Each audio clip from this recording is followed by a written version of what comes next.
Hello, good people of YouTube. Mountbatten here, and today we're talking about how you, and I'm talking to most of the regular audience that watches this channel, can have probably what is the most fun in the game right now, with what in my opinion is one of the funnest ships in the game, especially after some recent changes over the past couple of months. And that is of course the Tier 7 tech line German battleship, the Gneisenau. So the Gneisenau is a very special ship, in my heart at least, because back in the day, and I mean way back in the day, like back when I first grinded up the German battleship tech tree, which was the second tech tree I ever grinded up in this game, the Gneisenau was just a ton of fun. And this is old Gneisenau, like before they improved the main battery accuracy of German guns. That Gneisenau, yeah. If you guys weren't around to, I don't know if I would call it be fortunate to experience it, or just if you weren't around to experience the old Gneisenau, it was quite the shotgun. And I'd say shotgun only meaning if you took a double barrel shotgun and bent both barrels at about a 70-degree angle away from each other. That was about right for Gneisenau accuracy back in the day. Now, you could shoot a broadside battleship from 2 kilometers away, and 4 of the 6 shells would go in the water. I am not exaggerating at all. That's literally like what this ship was back in the day. I'm sure you could find some older videos of the Gneisenau on my channel. I'm talking about, again, way back when we first started this channel. And it was something, but it was still fun. Why was it still fun back then? Well, it's a lot of what makes it still fun today. She's a very, very, very fast Tier 7 battleship. With the speed flag equipped, you can be going 33.6 knots at Tier 7. Which is freaking nuts for a Tier 7 battleship. Not to mention, too, unlike the Japanese the battleships in the Japanese battleship tech tree, it's a hodgepodge of actual battleships and battle cruisers. The battle cruisers like the Congo, sure, they can go 30 plus knots at their tier, but they give up a lot in terms of their armor. The Gneisenau doesn't. It's an incredibly well armored ship. If you angle your midsection and manage to bait other players to shoot at your midsection, you can bounce shells for days with the Gneisenau. And again, she's still fast. She's still very maneuverable with a 14.7-second rudder shift time base that's with no modules built into it. So she's an incredibly fast ship, an incredibly just well armored ship, and she does have some, well, mighty firepower if it winds up connecting. She has 6 15-inch guns at Tier 7, which are quite large guns for Tier 7. They're not the largest by any stretch of the imagination, but they're up there. And on top of having 15-inch guns, she does have a 25-second reload time, about 26-second reload time on these guns. So a sub 30-second reload time on 15-inch guns. Now that kinda made up for them being absolute, just smooth bore musket levels of accuracy back in the day. But today, after they increased the accuracy of the main battery guns on German battleships, she's way, way better. Back when I first grinded through the line back in, 2018 or whatever, you wouldn't even bother shooting at a target outside of 13 kilometers in the Gneisenau because you had no hopes of hitting that target. But as you'll see in the footage playing behind you, I hit shells at 16, 17 kilometers with the Gneisenau, not on any regular, occasion by any stretch of the imagination. It's not a regular thing, but she can actually at least connect shots at that range. And every now and then, some of them connect really, really good. So at her ideal engagement range, which is about 12-ish kilometers in, these guns are, just so much better than they used to be. They are much more reliable. You can do a lot more consistent damage at her ideal range of about 12 to 13-ish kilometers in. It's just day and night better than what she used to be. On top of that, too, she does have secondaries, of course, being a German battleship, and she has the good secondaries. She has 11 of the 128 millimeter secondaries, which these are the secondaries that can pin 32 millimeters of armor because of that good old German HE pin. So that means at Tier 6, the Gneisenau secondaries can absolutely just murder whatever you run across at at tier 7, including when you get up to tier 9. You don't have to spec into IFHE to get the secondaries over what is the last major threshold in the game. So when you get up to tier 9, like I have gotten in this match, your secondaries can still pin pretty much whatever you see. They're the same secondaries that the GK gets. So they're fantastic there. And then she also gets Torpedoes, which is her party trick, of course. She gets 2x3 of the 533mm torps on either side of the ship, and this is the absolute just ace up your sleeve when you get into a close-in fight. The Gneisenau is one of the best knife fighters in the game, up there with the Tirpitz, the Odin, and the Pommern because of these torpedoes. And when you get up to tier 9, this certainly helps you level that playing field when you close the distance. Because yeah, 15-inch guns at tier 9 are okay, but they're definitely not large anymore. But you got torpedoes that can easily do 30k damage to whatever ship it is that you're brawling with. That is for sure going to help you out there as well. AA, back in the day, her AA actually used to be pretty darn good. She actually used to be a pretty good AA boat. Today, that's not the case because CV rework. She does get a fighter or a spotter if you so wish. I'm not really sure why you would want to equip a spotter on the Gneisenau, not like you're going to actually hit things at that range, even with the improvements to the main battery accuracy. No hydroacoustic search just yet. The German BBs get that after tier 7 and into tier 8. And just playing the Gneisenau, just grinding through it, especially today's Gneisenau, you'll get to the Bismarck in no time because it's just such an incredibly fun ship to play. Now, what's happened that has made this ship so much better?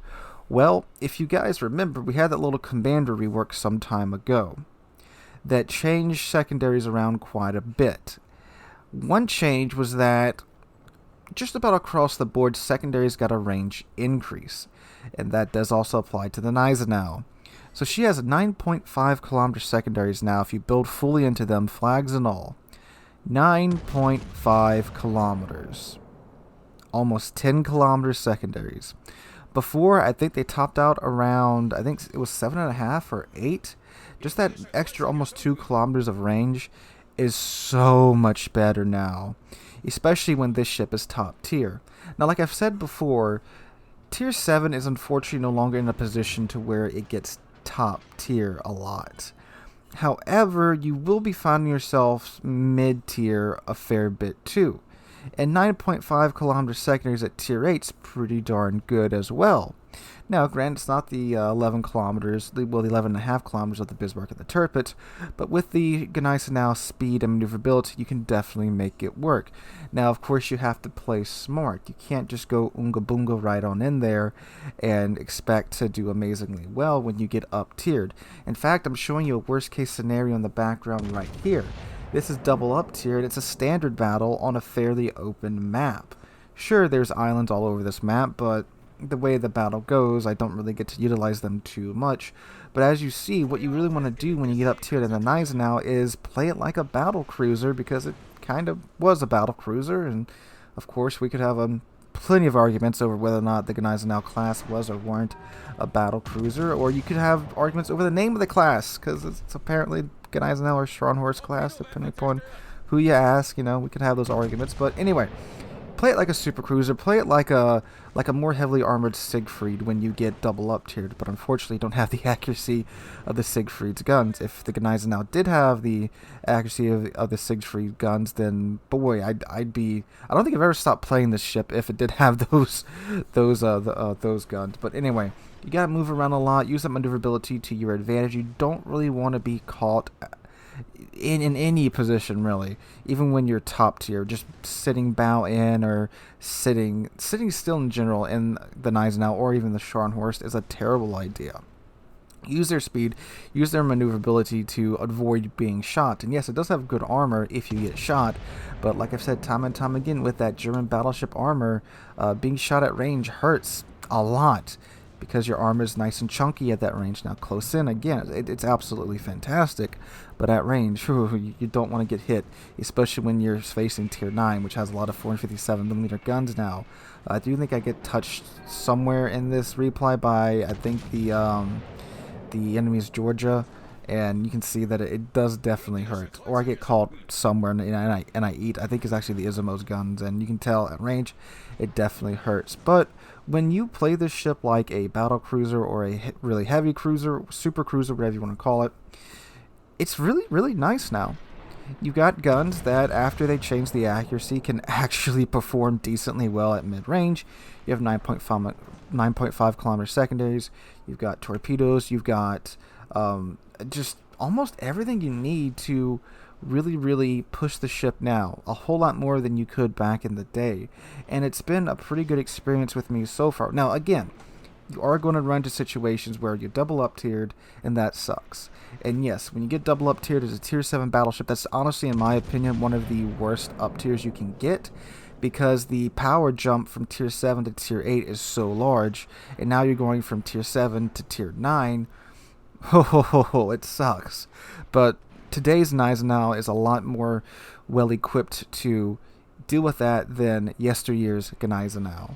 It's a really fun ship. It's a tech tree ship. There's no money involved in getting the ship. And again, if you have Lucians, slap them on this ship. It's a fantastic commander to have on this ship, especially with the new long-range secondaries. Oh, and the secondaries too. I almost forgot to mention this as well. They now fire on both sides, of course. And if you guys remember, the German battleships got that baked-in 22.5% boost to their secondary accuracy back in the day. So now you have secondaries that, when you're firing on the side that doesn't have a target selected, are much more accurate than the standard secondaries for like the Americans or the French. So they're still decently accurate, and now with the new secondary system, where after 45 seconds you pretty much have the old accuracy back on the side that you do have a target selected for, it's just, good lord. And I think I get to tear into, I believe it's an Eindracht, or however you say it. I get to tear into him pretty nice with these secondaries, and they do a pretty good job of chewing through him. I don't get the full boost on it, but you guys can see the effect of it just melting his health away.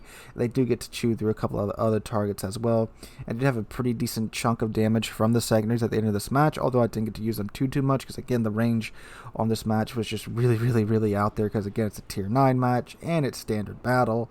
But if you play this ship smart, move around in the back, go after the opportune targets at range, big ships that you know that your guns can connect. You can see I'm targeting mostly like the Bismarck and the Isimo, and maybe the occasional cruiser that's sitting still that I know I'm not wasting my shot on.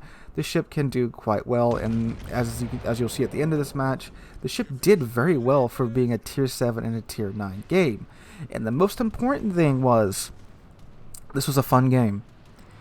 Even though the outcome may not have been very, well, profitable for me, or, we didn't win, is what I'm trying to say. We had fun. I had fun in this ship.